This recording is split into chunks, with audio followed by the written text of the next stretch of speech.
What's up and good day mga boss? Welcome back dito sa aming shop, Aiming Ace Airsoft. Date today is August 22, 2026. So guys, ngayon ipapakita ko lang muna sa inyo. So may nag-wholesale sa atin. Ayan, wholesale na or i-resell niya dun sa area nila. So si Bossing taga Bohol, hindi ko na lang sasabihin ng pangalan. Hindi ko na lang i-disclose. So ito yung mga units na kinuha ni Bossing. So ayan. Bale, 14 na units ng ano yan, ng budget mill na pistols. So merong mga double bell na brand, tsaka ENC. Tapos kumuha rin si Bossing nung sniper na, bolt action sniper na ENC L96, 501C ang code niya. Tapos syempre, guys, sa ating wholesale, kapag kukuha kayo ng mga consumables, minimum ay, lalo ang gas at bala, minimum is tig 1 box. So 1 box na gas kinuha ni Bossing, 1 box na BBs, tsaka mga silicone oil kumuha din siya. And scope ng pang sniper and ng pang pistol, pang Glocks. So yun lang naman, pinakita ko lang sa inyo to, may nag-wholesale sa atin. So guys, open kami sa wholesale, message nyo lang kami or inquire ka lang sa page. Siyempre, may minimum ano tayo sa wholesale. So guys, either 15 units minimum or at least 100,000 na total bill nyo para makuha nyo yung wholesale price or reselling price niya. So yun lang naman, proceed na tayo sa shipping. Ayan. So sa shipping lang naman natin ngayon is 1 unit lang to na ENC 302 EBS or EBB kay Boss Lesencio of Lapu-Lapu City, Cebu. So kinuha ni Bossing, guys, yung EBS and EBB parehas lang yon. So EBS meaning electric blowback system or yung EBB electric blowback. So yun lang. Kinuha ni Bossing ENC 302.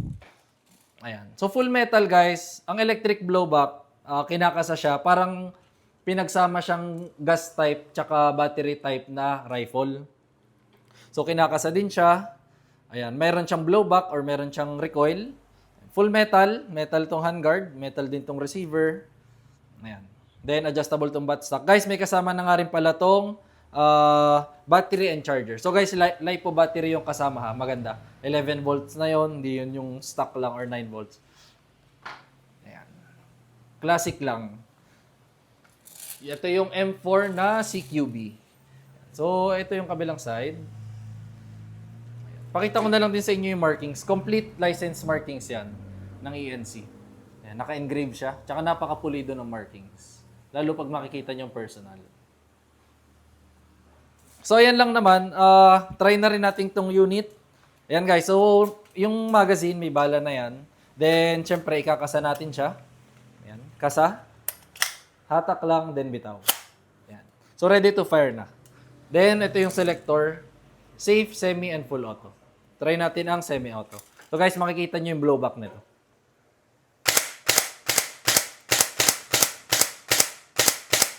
Ayan. Kita nyo mayroon siyang light blowback. Hindi siya kasing lakas ng blowback ng gas type, pero may light blowback siya.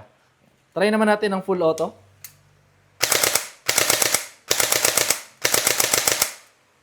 Semi. Ayan. So guys, nga pala, kapag wala na siyang BBs, so madami pa kasi itong BBs, yung magazine. Pero kapag wala na siyang bala, naglalak din siya.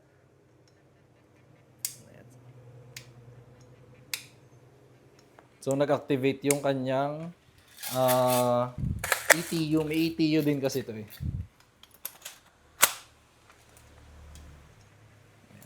So, nag-activate lang yung ETU niya. Pagka tatanggalin nyo lang yung battery.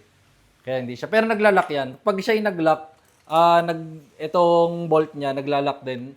Then, tanggal ang magazine, pipindutin nyo itong bolt catch para bumalik siya. Ayan. So, yun lang naman mga bossing. Happy weekend sa atin. So, Saturday ngayon, happy weekend. Then, if may inquiries kayo, message lang kayo sa aming page, Aiming Ace by CJO. Thank you.